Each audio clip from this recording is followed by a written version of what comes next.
High friends, welcome back to my channel. இன்றைக்கி வீடியோவில் ஒரு ஸ்நாக்ஸ் ரெசிபி தான் பார்க்க போகிறோம்.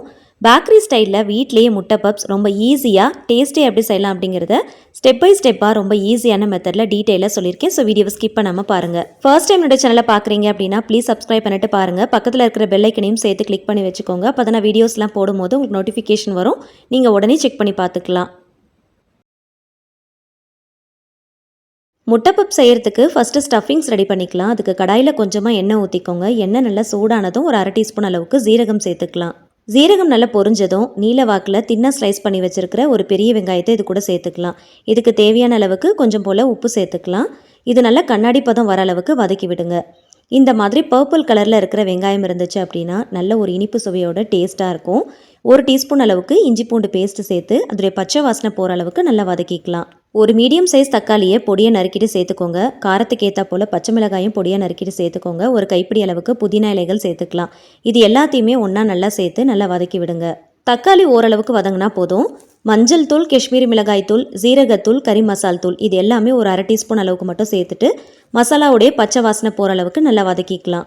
முட்டை சேர்த்து பண்ண போகிறதுனால கொஞ்சம் கறி மசால் தூள் சேர்த்தோம் அப்படின்னா டேஸ்ட் ரொம்ப நல்லாயிருக்கும்.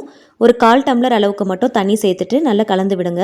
உப்பு காரம்லாம் கரெக்டாக இருக்கான்னு செக் பண்ணி பார்த்துட்டு மூடி போட்டு கொஞ்சம் நேரம் நல்லா கொதிக்க விடுங்க. ஒரு 10 நிமிஷம் சிம் ஃப்ளேமில் வச்சு நல்லா வேக விடுங்க. வெங்காயம், தக்காளி எல்லாம் நல்லா வேகணும். மசாலாவுடைய பச்சை வாசனை போகணும். நல்லா வெந்ததுக்கப்புறமா நல்லா ஒரு தடவை ஓப்பன் பேன்லேயே வச்சு நல்லா கலந்து விடுங்க. நம்ம இதில் சேர்த்துருந்த தண்ணி எல்லாமே நல்லா ட்ரை ஆகிற அளவுக்கு நல்லா வதக்கி விடுங்க. கொஞ்சம் கூட தண்ணி இருக்கக்கூடாது. அப்போ தான் பஃப் ஷீட்டில் வைக்கும் போது கொஞ்சம் கூட அந்த ஸ்டஃபிங்ஸ் எல்லாமே வெளியில் வராமல் இருக்கும். கடைசியாக நறுக்கின கொத்தமல்லி இலைகள் சேர்த்துட்டு நல்லா கலந்து விட்டுக்கோங்க. சப்போஸ் நீங்கள் வெஜிடபிள் பப்ஸ் ட்ரை பண்ண போகிறீங்க அப்படின்னா உங்களுக்கு பிடிச்ச வெஜிடபிள்ஸை பொடியாக நறுக்கிட்டு இது கூட சேர்த்து நல்லா வதக்கிட்டு ஸ்டஃபிங்ஸ் ரெடி பண்ணிக்கோங்க. நான் இன்றைக்கி கடையில் வாங்கின பப் ஷீட் தான் யூஸ் பண்ணியிருக்கிறேன். உங்களுக்கு பப் ஷீட்டை வீட்டில் எப்படி ரெடி பண்ணணும் அப்படிங்கிற ரெசிபி தேவைப்பட்டுச்சுன்னா கேளுங்க. கண்டிப்பாக ஒரு வீடியோவாக நான் போடுறேன். சப்போஸ் நீங்கள் பப் ஷீட்டை ரெடிமேடாக வாங்குறீங்க அப்படின்னா நம்ம ஃப்ரீசரில் தான் ஸ்டோர் பண்ணி வச்சுருப்போம். அதை எடுத்துகிட்டு உடனே நீங்கள் ஸ்டஃபிங்ஸ் வைக்கக்கூடாது. கொஞ்சம் நேரம் ரூம் டெம்பரேச்சருக்கு வர அளவுக்கு வெயிட் பண்ணணும். அப்போ தான் நம்மளால் கரெக்டாக கார்னர் ஸ்டிக் பண்ண முடியும். பப் ஷீட்டுடைய சென்டரில் தேவையான அளவுக்கு ஸ்டஃபிங்ஸ் வச்சுக்கோங்க. முட்டையை வேக வச்சு தோல் உரித்து 2ஆக கட் பண்ணிவிட்டு எடுத்து வச்சுருக்கிறேன். ஒரு பப் ஷீட்டில் பாதி முட்டையை மட்டும் வச்சுக்கோங்க. முழுசாக வைக்க முடியாது. வச்சுட்டு அதுக்கு மேலே கொஞ்சம் இந்த மாதிரி மசாலாவை எடுத்து விட்டுக்கோங்க. நான் இந்த ஷீட்டில் கொஞ்சம் அதிகமாகவே ஸ்டஃபிங்ஸ் வச்சுட்டேன். நீங்கள் வைக்கும் போது கொஞ்சம் கம்மியாக வச்சுக்கோங்க. அப்போ தான் கரெக்டாக உள்ளே வச்சு மேலே கார்னரில் இந்த மாதிரி ஒட்ட முடியும். இல்லை அப்படின்னா ஸ்டஃபிங்ஸ் வெளியில் வர ஆரம்பிக்கும். சரியாக நமக்கு ஒட்ட வராது. அதே போல் நீங்கள் ஃப்ரீசர்லேருந்து எடுத்த பப் ஷீட்டை ரூம் டெம்பரேச்சரில் வச்சா மட்டும்தான் இந்த மாதிரி நல்லா எக்ஸ்பேண்ட் ஆகும். ஒட்டுறதுக்கு ரொம்ப ஈஸியாக இருக்கும். 4 கார்னர்லேயும் இந்த மாதிரி எடுத்து மேலே நல்லா ஸ்டிக் பண்ணிட்டீங்க அப்படின்னா ரொம்ப ஈஸியாக ஒட்டிடும்.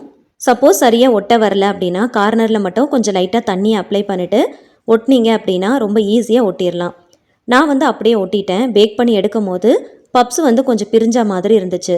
கொஞ்சம் லைட்டாக தண்ணி அப்ளை பண்ணி ஒட்டினீங்க அப்படின்னா நல்லா ஒட்டிக்கும். பேக் பண்ணி எடுக்கும் போது பப்ஸ் பிரியாமல் இருக்கும். நெக்ஸ்ட்டு ஷீட்டில் வைக்கும் போது கரெக்டாக 1 டீஸ்பூன் அளவுக்கு தான் வச்சேன். இப்போ கரெக்டாக இருந்துச்சு. ஸோ இதே போல் நீங்கள் வைக்கும் போது ஸ்டஃபிங்ஸை கொஞ்சம் கம்மியாக வச்சுக்கோங்க. முட்டைக்கு மேலே கொஞ்சம் லைட்டாக வச்சிங்க அப்படின்னா சாப்பிட்றப்போ கொஞ்சம் நல்லாயிருக்கும். 4 கார்னர்லேயும் ஸ்டிக் பண்ணும் போது எனக்கு ஸ்டிக் ஆயிடுச்சு. பட் பேக் பண்ணி வெளியில் எடுக்கும் போது கொஞ்சம் பப்ஸ் பிரிஞ்ச மாதிரி ஆயிடுச்சு. ஸோ அதனால் பிரியாமல் இருக்கணும் அப்படின்னா தண்ணியை வச்சு நல்லா ஸ்டிக் பண்ணிவிட்டு அதுக்கப்புறமா பேக் பண்ணி எடுங்க. நான் இன்றைக்கி அவனில் வச்சு தான் பேக் பண்ணி எடுக்க போகிறேன். சப்போஸ் நீங்கள் அவன் இல்லை அப்படின்னா பாத்திரத்தில் வச்சு கூட நீங்கள் பேக் பண்ணி எடுத்துக்கலாம். முட்டைக்கு வச்சு மசாலா போக மீதி இருந்துச்சு அப்படின்னா சென்டரில் இந்த மாதிரி மசாலாவை வச்சுட்டு ரோல் மாதிரி கூட நீங்கள் பண்ணிக்கலாம். சப்போஸ் முட்டை சாப்பிடாதவங்களா இருக்காங்க அப்படின்னா வெறும் இந்த ஸ்டஃபிங்ஸை மட்டும் வச்சு ரோல் மாதிரி பண்ணிவிட்டு அதை கூட நீங்கள் பேக் பண்ணி எடுத்துக்கலாம்.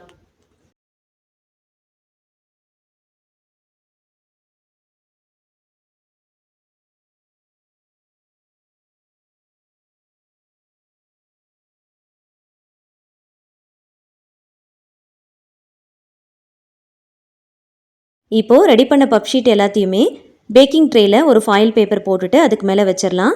இதுக்கு மேலே கொஞ்சமாக பட்டர் அப்ளை பண்ணிக்கோங்க. அப்போ தான் பேக் பண்ணி எடுக்கும் போது ரொம்ப ட்ரையாக இல்லாமல் சாப்பிட்றதுக்கு நல்லாயிருக்கும். பட்டருக்கு பதிலாக நீங்கள் மில்க் கூட அப்ளை பண்ணிக்கலாம். அப்படி இல்லைனா எக்கை நல்லா பீட் பண்ணிவிட்டு அதை கூட நீங்கள் இந்த மாதிரி நல்லா அப்ளை பண்ணிக்கலாம். பட்டர், ஆயில், மில்க் அப்படி இல்லைனா எக் ஏதாவது ஒன்று இந்த மாதிரி லைட்டாக அப்ளை பண்ணி ப்ரஷ் பண்ணிக்கோங்க. அப்போ தான் ரொம்ப ட்ரை ஆகாமல் சாப்பிட்றதுக்கு நல்லாயிருக்கும். நான் இன்றைக்கி பப்ஸை அவனில் வச்சு தான் பேக் பண்ண போகிறேன். அதுக்கு ஒரு 10 மினிட்ஸுக்கு 180 டிகிரி செல்சியஸில் ப்ரீஹீட் பண்ணி எடுத்து வச்சுருக்கிறேன். ஸோ அதுக்குள்ளே இந்த ட்ரேவை வச்சு கரெக்டாக 20 to 25 மினிட்ஸுக்கு 180 டிகிரி செல்சியஸில் பேக் பண்ணி எடுக்க போகிறேன். சப்போஸ் உங்ககிட்ட அவன் இல்லை அப்படின்னா ப்ரெஷர் குக்கர் அப்படின்னா நல்ல ஒரு கனமான பாத்திரமாக பார்த்து எடுத்துக்கோங்க. உள்ளே சால்ட் போட்டு ஸ்டாண்டு வச்சு 10 நிமிஷத்துக்கு நல்லா ப்ரீஹீட் பண்ணிக்கோங்க. அதுக்கப்புறம் மீடியம் ஃப்ளேமில் வச்சு 30 to 35 மினிட்ஸுக்கு மேலே நல்லா கிறிஸ்பியாக கோல்டன் கலர் வர அளவுக்கு நல்லா பேக் பண்ணி எடுத்தீங்க அப்படின்னா ரொம்ப சூப்பராக வெந்துடும். பேக்கரியில் கிடைக்கிற மாதிரியே நல்ல லேயரோட நல்ல கிறிஸ்பியாக நல்ல சாஃப்டாக ரொம்ப சூப்பராக ரெடி ஆயிரும். கண்டிப்பாக இதே மெத்தடில் நீங்களும் ட்ரை பண்ணி பாருங்கள். நான் சொல்லியிருக்கிற இதே மெத்தடில் ட்ரை பண்ணுங்கள். பஃப் ஷீட் வேணும் அப்படின்னா கமெண்ட்டில் கேளுங்க, கண்டிப்பாக ஒரு வீடியோ போஸ்ட் பண்ணுறேன். இந்த முட்டை பப்ஸ் ரெசிபியை கண்டிப்பாக உங்கள் வீட்டில் ட்ரை பண்ணி பார்த்துட்டு டேஸ்ட் எப்படி இருந்துச்சுன்னு மறக்காமல் கமெண்ட்டில் ஷேர் பண்ணுங்கள். இந்த ரெசிபி வீடியோ உங்களுக்கு பிடிச்சிருந்துச்சுன்னா மறக்காமல் லைக் பண்ணுங்கள். தெரிஞ்ச எல்லாரு கூடயுமே ஷேர் பண்ணிக்கோங்க. கண்டிப்பாக ட்ரை பண்ணி பாருங்கள். இந்த மாதிரி நான் போடுற ரெசிபிஸ் எல்லாமே தொடர்ந்து பார்க்க என்னோட சேனலை மறக்காமல் சப்ஸ்கிரைப் பண்ணிக்கோங்க. தேங்க்ஸ் ஃபார் வாட்சிங்.